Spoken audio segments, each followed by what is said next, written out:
नमस्कार मित्रांनो, welcome to S class education. आज आपण पाहतोय इयत्ता 9वी भूगोलामधला पाठ 4.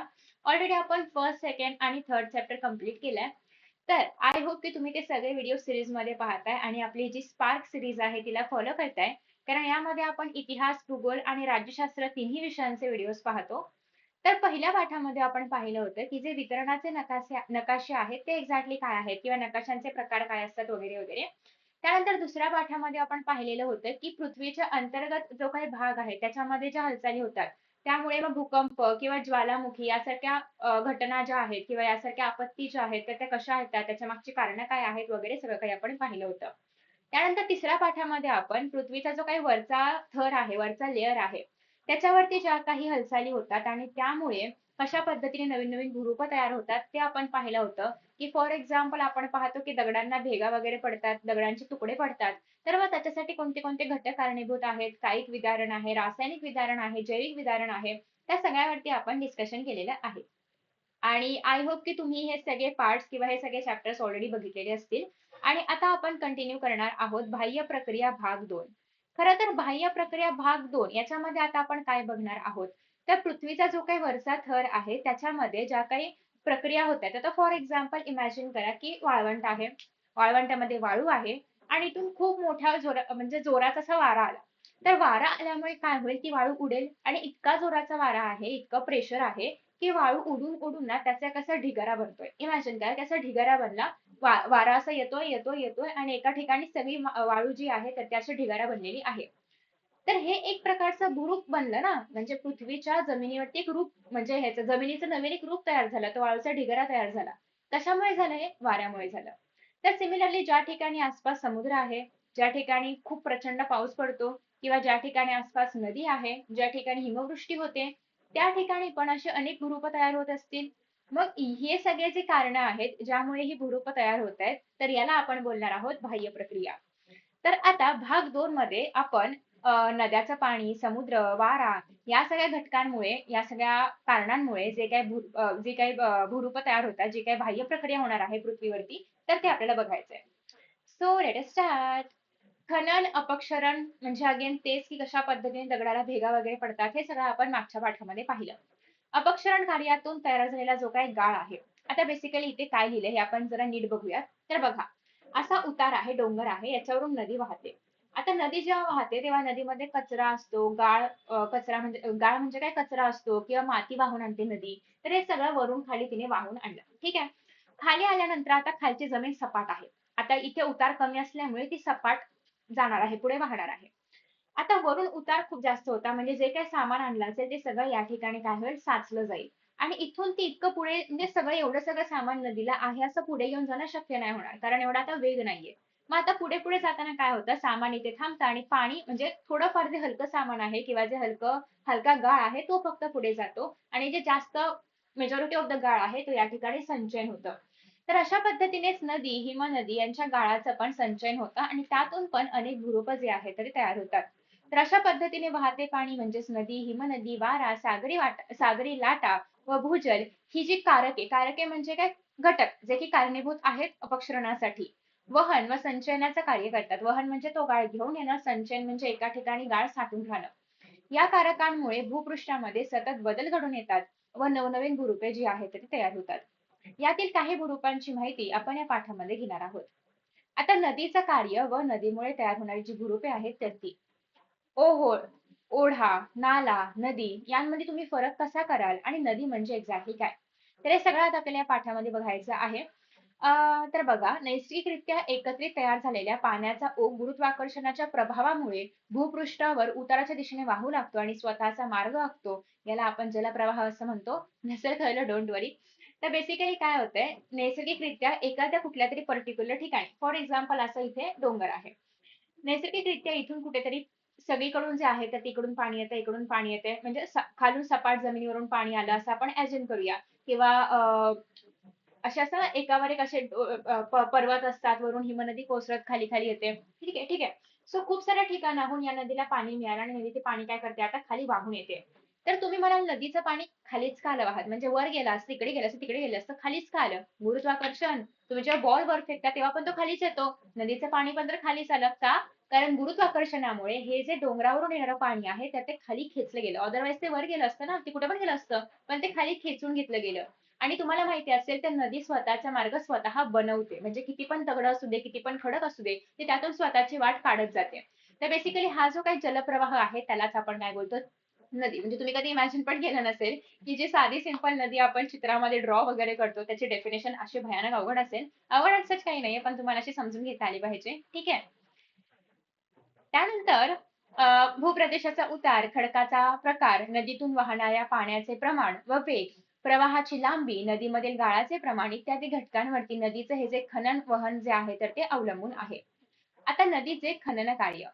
नदीचा उगम जो आहे तर तो समुद्र सपाटीपासून उंचीवरती होतो. अर्थात नदीला वाहायचं आहे ना खाली. सो समुद्र सपाटीपासून जे त्यापासून उंच जे पर्वत आहे, डोंगर आहे, कधी पण ना जेव्हा आपण कुठलीही उंची मोजतो, मग ती बिल्डिंगची असू दे, ती साध्या आपले जे रेल्वेचे प्लॅटफॉर्म जर तुम्ही पाहिले असतील, तर त्या ठिकाणी लिहिलं असतं की हा प्लॅटफॉर्म समुद्र सपाटीपासून किती उंच आहे.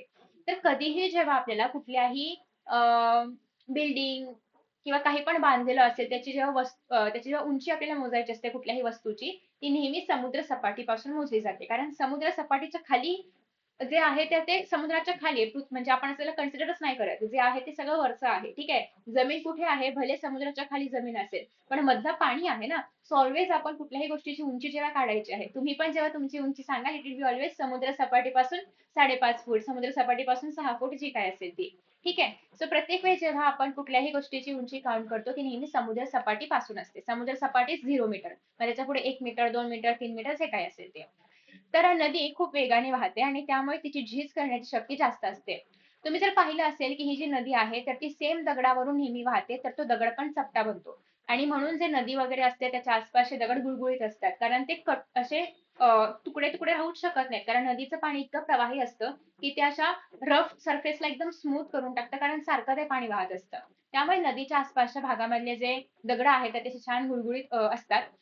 त्यानंतर नेक्स्ट आहे की नदीच्या प्रवाहामध्ये तिच्यातील रेती, दगडगोटे यामुळे तसेच तिला येऊन मिळणाऱ्या अनेक उपप्रवाहांमुळे नदीच्या तळाचे व काठाचे खनन होते आणि त्यामुळे घळई, व्ही आकाराची नदी, धबधबा यांसारखी भुरुपे तयार होतात. आता या ठिकाणी तुम्ही जर पाहिलं असेल तर बघा इथे काय बनलेली आहे, घळई बनलेली आहे. म्हणजे काय की या भागामधून, म्हणजे आता बघा केवढूसा तो भाग आहे तरी पण नदीने स्वतःची वाट त्या ठिकाणी तयार केलेली आहे. किंवा इथे बघा आता नदी कशी नागमोडी वाहते, म्हणजे त्याची स्प्रेड पण वाहू शकली असती, पण नाही. तिला ज्या ठिकाणी स्वतःला जाण्यासाठी मार्ग मिळेल तशी ती जात जाते आणि स्वतःचा नवीन मार्ग तयार करत जाते. सो ही नागमोडी वाहण्याची नदी तुम्हाला या ठिकाणी बघायला मिळते. त्यानंतर नेक्स्ट आहे नदीचे वहन, म्हणजे जो काही गाळ ती घेऊन येते, आणि संचयन म्हणजे एका ठिकाणी कलेक्ट करून ठेवते, साठवून ठेवते. तर नदी डोंगराळ भागामधून कमी उताराच्या दिशेने वाहत येते आणि पर्वताच्या माथ्यावरती उतारामध्ये बदल झाल्यामुळे नदीमधील जे काही भरड किंवा गाळाचे संचयन जे आहे तर ते या ठिकाणी होते. भरड म्हणजे जे पण तिने वाहून आणलं असेल तर ते. त्रिकोणी आकारामध्ये होणाऱ्या या संचयनातून पंखाकृती मैदाने तयार होतात. सो बेसिकली आता तुम्ही जर या ठिकाणी बघितलं तर तुम्हाला व्ही आकाराची नदी वगैरे बघायला मिळते. पण बघा हे काय आहे की नदी जी आहे इथून वाहत जाते, पण तिने जो काही गाळ आणलेला आहे बघा, आता इथून तर उतार आहे पण इथे जमिनीवर कुठे उतार नाहीये, म्हणजे सलग आहे जमीन. सो त्यामुळे नदीने जे पण वाहून आणलं असणार गाळ, माती, व्हॉटएव्हर, ते सगळं या ठिकाणी एका ठिकाणी साठवून ठेवलं गेलं. तर तिथे जे काही भाग तयार होईल दॅट इज पंखासारखं दिसतंय ना, पंखाकृती मैदान. किंवा तुम्हाला सुंदरबन माहिती असेल पश्चिम बंगालमधलं, तर नद्यात जे पण गाळ वाहून येतात ते त्या ठिकाणी साठून राहतं बेसिकली. माती किंवा ती ऍक्च्युली ती खूप सुपीक माती असते माहितीये, कारण ती खूप गाळ असा जो आहे तो वाहून आलेला असतो, ती खूप सुपीक माती असते. तर बेसिकली हा जो गाळ आहे ना तो एका ठिकाणी असा साठवून राहतो, संचयित होऊन राहतो. तर त्या ठिकाणी पंखाकृती मैदाने तयार होतात. मंद उतारावरती नदीचा वेग कमी होतो आणि त्यामुळे तिची वहन क्षमता पण कमी होते आणि म्हणून ती संथ म्हणजे हळूहळू वाहू लागते. आणि लहानशा अडथळ्यांना देखील वळणे घेते आणि या ठिकाणी तिचा वेग जास्त असतं, ती सरळ आली असती खाली. बघा डोंगरासारख्या ठिकाणी पण तिचा वेग जास्त असल्यामुळे ती सरळ खाली येते. पण ही सपाट जमीन असल्यामुळे तिचा वेग कमी असल्यामुळे तिला जिथून इझी पडेल तिथून ती वळायचा प्रयत्न करते आणि म्हणून ती टांगमुळी बनलेली आहे या ठिकाणी. नदी समुद्राजवळ पोहोचेपर्यंत तिचे पात्र खूप रुंद होत जाते, कारण पात्र रुंद म्हणजे मोठे होत जाते, कारण प्रत्येक ठिकाणी तिला कुठला ना कुठला गाळ येऊन भेटतो, कुठून दुसरी नदी येऊन भेटते आणि तिचं पात्र असं वाढत जातं. आणि मग नदीमधला गाळ तिच्या पात्रामध्ये व काठावरच्या प्रदेशामध्ये साठतो. नदीतील गाळाचे संचयन होण्यासाठी नदीची लांबी, नदीमधील पाण्याचे प्रमाण, नदीमधील गाळाचे प्रमाण, भूपृष्ठाचा आणि नदीचा उतार किती आहे, या सगळ्या गोष्टी खूप जास्त गरजेच्या असतात. आणि अशाच प्रकारे गाळाचे संचयन झाल्यामुळे नदीपात्राच्या आजूबाजूस पूरतट, पूर मैदाने तर मुखाकडील भागामध्ये त्रिभुज प्रदेश तयार होतात. सो आता या ठिकाणी जर तुम्ही आकृती 4.1 पाहिलं तर या ठिकाणी बघा पूरतट तुम्हाला बघायला मिळते, या ठिकाणी पूर मैदान बघायला मिळते. तर बेसिकली ही जी आहे ते ऍक्च्युअल भाग आहे ज्याच्यामधून नदी वाहते. नदीच्या एक मिनिट आपण ड्रॉ करूया. ही ऍक्च्युअल नदी आहे जी वाहते. तर नदीच्या काठावरचा हा जो भाग आहे त्याला आपण काय बोलणार आहोत, पूरतट बोलणार आहोत. आणि नदीच्या काठाच्या बाजूला हे जे काही पूर्ण मैदान असतं, नदीच्या बाजूला कधीच कोणी राहत नाही, कारण कधी पूर येऊ शकतो, कधी पाण्याचं प्रमाण वाढू शकतं. सो पूरतट नंतर जो काही तुम्हाला मैदानी भाग बघायला मिळेल तर तो असणार आहे पूर मैदान. आणि या भागामधली पूरतट, पूर मैदान या भागामधली जी जमीन आहे तर ती अतिशय सुपीक असते. सुपीक म्हणजे तिथे तुम्ही कुठल्याही प्रकारचं किंवा त्या मातीला सूट होईल असं कुठल्याही प्रकारचं पीक तुम्ही त्या ठिकाणी घेऊ शकता. मुखाकडील आता आपण बघितलं की या ठिकाणी कशा पद्धतीने पंखाकृती मैदान तुम्हाला बघायला मिळते. तर हे काय आहे, त्रिभुज प्रदेश आहे. म्हणजे जे पण गाळ घेऊन आली नदी ते इथे साठवून राहिले. तर अशा पद्धतीने जिथे गाळ साठवून राहतो तिथे आपण त्रिभुज प्रदेश बोलतो. काही नाही, ते जस्ट एक प्रकारचं भूरूप आहे. तर बघा, आता हे तर आपण बघितलं पंखाकृती मैदान झालेलं आहे आपलं. नेक्स्ट आहे या ठिकाणी ते म्हणजे पुरतट. आता हे जे आहे दिस इज पुरतट आणि इकडचं जे आहे तर ते काय आहे, पूर मैदान आहे. ठीक आहे. त्यानंतर या ठिकाणी तुम्हाला त्रिभुज प्रदेश बघायला मिळते. बघा इकडून नद्यांनी, प्रत्येक नद्यांनी काही ना काहीतरी घेऊन आले आणि याच्या आसपास काय तुम्हाला बघायला मिळतंय की असा गाळ साठलेला आहे, दॅट इज त्रिभुज प्रदेश. आणि या ठिकाणी तुम्हाला बघा व्ही आकाराची दरी पाहायला मिळते. इकडून असं भूरूप आहे, इकडून असं भूरूप आहे आणि यांच्यामधून असं नदी तुम्हाला वाहताना बघायला मिळते. म्हणजे ही काय आहे, दरी झाली ना. दोन डोंगरांच्या मध्ये जेव्हा असा भाग होईल, इकडे एक डोंगर आहे, इकडे एक डोंगर आहे. तर हे व्ही बनतंय. यांच्यामधून जेव्हा नदी वाहते, दिस विल बी कॉल्ड एज दरी आणि त्यांच्यामधून अशी नदी वाहते. ठीक आहे. तर अशा पद्धतीने आपण आजच्या व्हिडिओमध्ये नदींमुळे तयार होणारी जी पण भूरूपे आहेत तर त्या सगळ्याचे प्रकार बघितले. ठीक आहे. तर आय होप की तुम्हाला हा व्हिडिओ आवडला असेल आणि नेक्स्ट व्हिडिओमध्ये ज्याप्रमाणे आपण नदी पाहिलं, थोडंसं तुम्हाला हिमनदी इमॅजिन करायला डिफिकल्ट असेल जर तुम्ही याच्या आधी काश्मीर किंवा अशा कुठल्याही थंड हवेच्या ठिकाणी गेला नसाल तर. कारण हिमनदी आपण पाहिलीच नाहीये, मोस्टली नद्या तर आपण पाहिलेल्या असतात.